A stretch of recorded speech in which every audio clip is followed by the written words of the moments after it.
Jesus goes a little bit further in Matthew chapter 5. He says this, "You're familiar with the command to the ancients. Do not murder. I'm telling you that anyone who is so much as angry with a brother or sister is guilty of murder. Carelessly call a brother idiot, and you just might find yourself hauled into court. Thoughtlessly yell stupid at a sister, and you are on the brink of hellfire." The simple moral fact is that words kill. The simple moral fact is that words kill. Anger. So we all have anger issues. Actually, more specifically, I would say this. We all have anger issue. One issue with our anger. Here it is. Will anger be a tyrant in my life or a tool? Will anger be a tyrant in my life or a tool? If anger is a tyrant in my life, that means anger controls me. And if anger controls me, anger is a killer. Anger is a destroyer. If anger controls me, anger is a killer and a destroyer. If I can control anger, well, then anger is a tool with which I can see hope rise in my life. So that's the issue. See, if anger is a tyrant, it will manifest itself in your life in three main ways. Number one, overtly. Number two, covertly. And number three, inwardly. Overtly. It's obvious. You're a snap show. You're a loose cannon. No one has to wonder, I wonder if he's angry. I wonder if she's angry. It's very clear.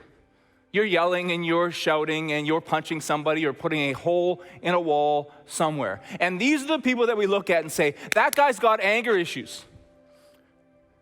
That's an angry person. Well, you're right, but it's not exclusively those people. Do you understand? But for some people, it's really, really clear. Your temper is sitting on the throne of your life because it controls you. It plays out overtly, but it also plays out covertly. These are the people that don't get a bad rap.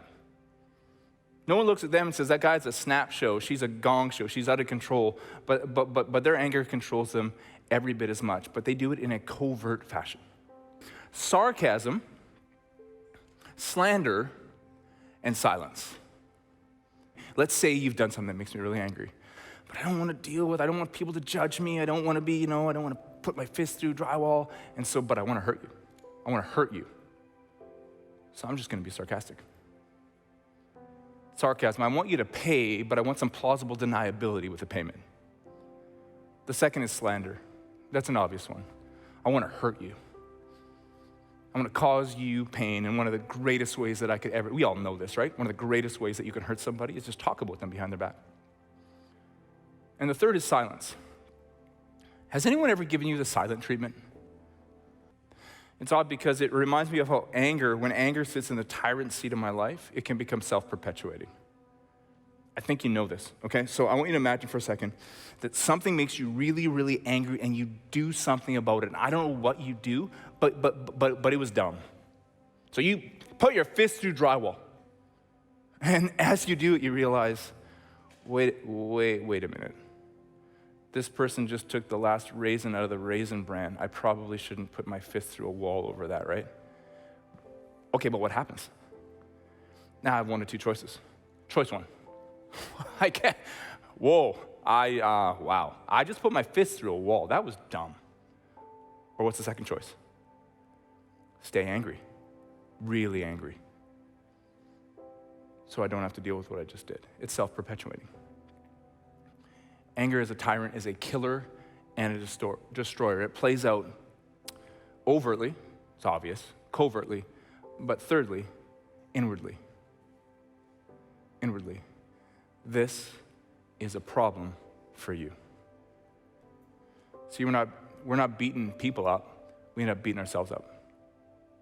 See, maybe somewhere along the line, you had overt or covert anger and you looked around and you started to feel guilty about the way that you hurt other people.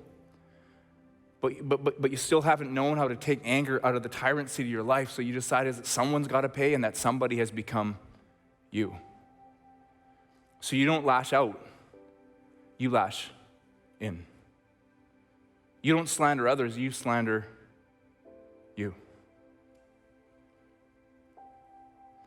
I would suggest to you that the number one cause of depression in our culture today, listen to me, this is important. The number one cause of depression in our culture today is inward-focused anger.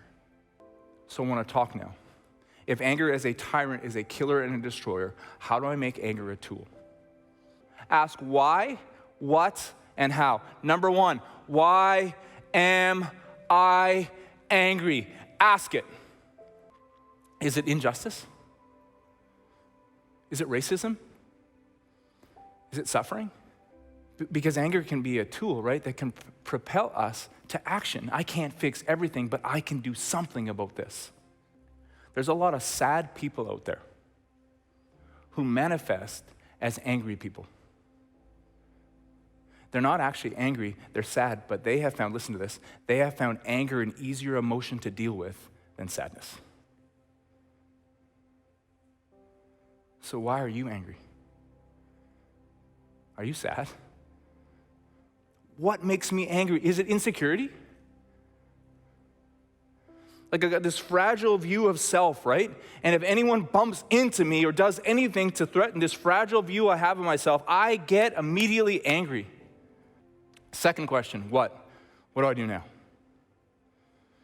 Don't let it fester. Don't let it fester. Don't be so mad at that person and not deal with it. So timely, but number two, kindly. One thing all my most significant relationships in my entire life have in common. One thing that they all have in common is this. They've been angry with me, and we've worked through it. And sometimes I've been angry at them, and we've worked through it. See, anger can be a tool because it can bring clarity to our relationship. Why are you angry? Let's talk about it. But I want to do it in a kindly way. Right? Because what I'm about to say to this person is that are the words that I'm about to speak, are they meant to hurt them or heal our relationship? As long as they're meant to heal our relationship, have at her. And don't wait all day. So number three, how do I pull this off? Ask God to fill me with his Holy Spirit. And that might sound real churchy. I just realized as I said it. But it's actually really simple. You just invite God. God, I need your strength. Man, I've been controlled by my anger for so long. I want to step out of that mode. I need your strength. I need to stop beating other people up. I need to stop beating myself up. I need your strength. It says that when God's Holy Spirit is at work in us, this is what people see: love, joy, peace, patience, goodness, kindness, gentleness, faithfulness, and self-control. So important, right? Love. Think about it. All these people that flush this amazing relationship away in a single moment of anger. I would never do that. Why? Because I'm filled with the Holy Spirit. I look at that person, I go, I'm angry with you right now, but I love you.